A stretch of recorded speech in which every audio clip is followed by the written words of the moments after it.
Hey guys, Ben with KCT here, aka Old Drippy. Bringing you just a real quick video on some of my blasters and just some of the stuff the ways that I have them set up. Nothing's just too crazy, but just kind of show you what some of the stuff that I have and what you cannot do and what mistakes to avoid, I guess. So I'll do this one real quick. I do name all my guns. So this is, of course, Pilebunker. If you guys ever played in the Front Mission series, and I got it, and it was an absolute pile when I started building it. So we'll get into that too. Yes, I know this is not a 300 blackout gun. It is a magazine that has 300 blackout written on the side of it that is being used as a stand. It is an amazing magazine given to me by a trash person. So let's not do let's go ass to blast so we don't get sued by Mike. So first thing we got going on here is the MFT. It is the low profile, the bus, mill, battlelink, uplink, utilities. Anyways, it's one without the GPS cage on the bottom of it. I absolutely love this stock. I've loved it since it came out. This is one of the first things I ever got from MFT. It's pretty baller. And I rolled it out like when nobody else was using stuff like that. I had people come at the range like, oh, it's not a Magpul, what is that? It's like, it's that shit. So love the fact that it's got a rolled toe. Lots of great storage options for all those Skittles and condoms you'll never use. And yeah, pretty nifty. And also it's like hella long length. Okay, so standard castle nut, and the end plate is a UTG QD sling plate. I don't always have the stock on here, so it's not like I'm always using the side QDs, although when I do have this on there, this is what I'll use. UTG sling plate is just fine. I've kind of moved away from 1 points, but all my guns have to have them. Sorry, I'm cold, but oh god. But, and you may be able to hear my voice, but I like to actually just still have that ability to mount something on there, because even if I have a stock that does not have a good sling setup, I can go ahead and pop it on there with like a QD and just call it good. So for that, we have the Magpul K2 Plus pistol grip. I really like the angle of that and just how that fills up your hand very, very nicely. The little sweat back portion is very, very nice for gripping up on the gun. The lower parts kit is all Anderson, sad to say, but it does work out really well. The trigger is actually pretty decent for what it is.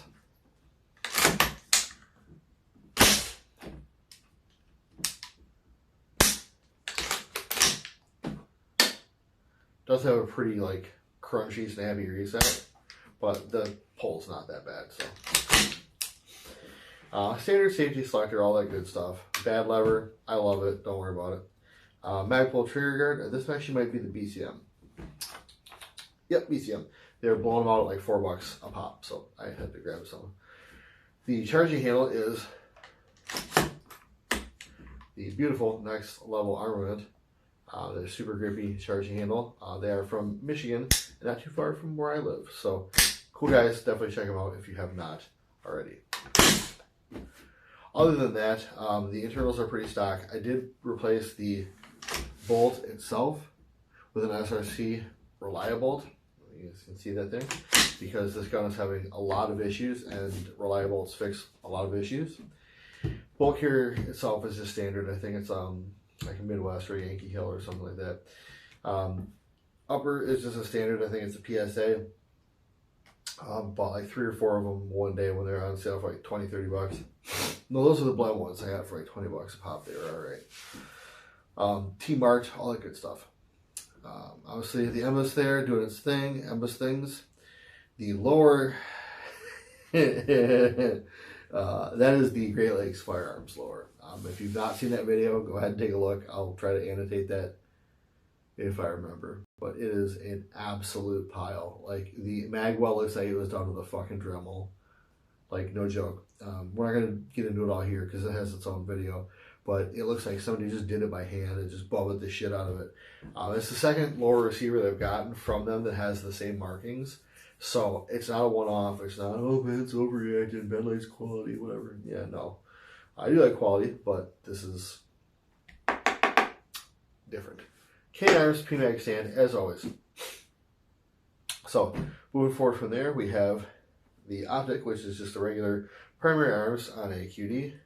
So, a micro dot, their T1 clone from back in the day. And why is this on a QD? Why do I not care about taking it on and off? Well, there's a good reason for that. This thing, for some reason, kills batteries. Like, if an optic's on this gun, it's going to run out of battery. And it's always when I go to the range. So, I've not been a big fan of irons as a backup for a long time. Just simply because the optics and stuff we've got nowadays is pretty good in terms of reliability for the price. This gun needs irons like a motherfucker. I don't know what it is, but every time I mount something on this gun that runs off batteries, it is just not a good scene.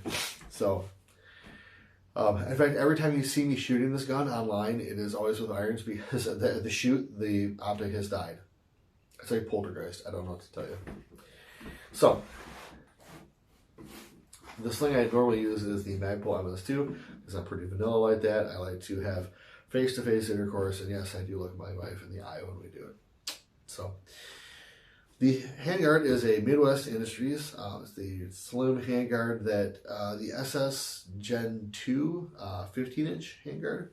And nice and slim, nice and very, very light. It is one of the last of their proprietary systems. So you actually have your little mounting holes on there. You can actually mount some M-LOK accessories to that. This basing actually works on a few of them. So just some rail panels from Midwest Industries. On top we have just a clone CAC rail panel, just for the CACness of it. Strike Industries booty band. I don't remember what they're called, and I don't care. I love them though, they're awesome. Underneath, we've got the sweet, sweet, sweet Night Strike grips. If you think that these are corny or gamer shit, call 2 Lamb up, and he'll tell you that he likes them. They're a quite hidden gem in his words. But I do love the fact that, for me, it's running my whole hand out in front there. I know some guys will kind of get like one of these numbers, or that. For me, I just like doing that whole grip. So, I do definitely like the versatility of it, and it is just perfect for the hand angle and everything. It's just, on this gun, it just smokes, it works, it slays. So, this giant electronic mess, this Radio Shack that exploded all over my gun, is the operating system for the Nightcore light. And we do have a pressure pad, which of course incorporates a strobe for no reason. And so it's a the PSG10 P10 GT Precise Series is the light itself on a Viking Tactics mount, and it's basically it's modded so that I can go ahead and run the thumb pad off this side here, and then the light is down and out of the way on the right hand side. Typically I don't like to put my lights down because it's just a pain in the ass, and if you're trying to clear like a windowsill or something and just slap yourself with some white light, it's not fun. But at the same time, if you look at the legacy system, it's either mounting it back here where there's not a whole lot of room and then having it come around the M-bus, which maybe someday I'll try, or on the side straight up and down, but that does start to occlude your vision there. So if all the cool guys can do it, if they can mount it underneath their PEC 10s and PEC 15s and D-Bals and D-Boys and D-Girls and whatever, I can do it too. So that's all that's said on that. I was fun, gonna go through that. The barrel is a Diamondback Firearms, and it's their mid-length, which is the first mid-length I've gotten. When Great Lakes Firearms was trying to do a little fixeroo for me on the lower, they offered to drill out the gas port because the gas port was really, really small from Diamondback. And they said they broke 2 drill bits doing it. With your machine shop, like, that's not a hard thing to do. Like, I could have gone back to my drill press and done it. I don't really understand. It took like 45 minutes to widen out the hole too. I don't understand. But, so mid-length there. That thing works great. Nice soft shooter. Moving up, we have the it's the next level armament, but it looks like the BCM, their Mark 1 Mod 0 or something like that, flash hider. And I quite like it. I know it freaks some people out that it looks so close to it. I know they did discontinue it. They are selling them off pretty cheap right now. Standard mag release button. The port door is Strike Industries, the capsule cover, which I quite like. It's their quick install and quick detach, which is really, really nice. And yeah, that is pretty much it.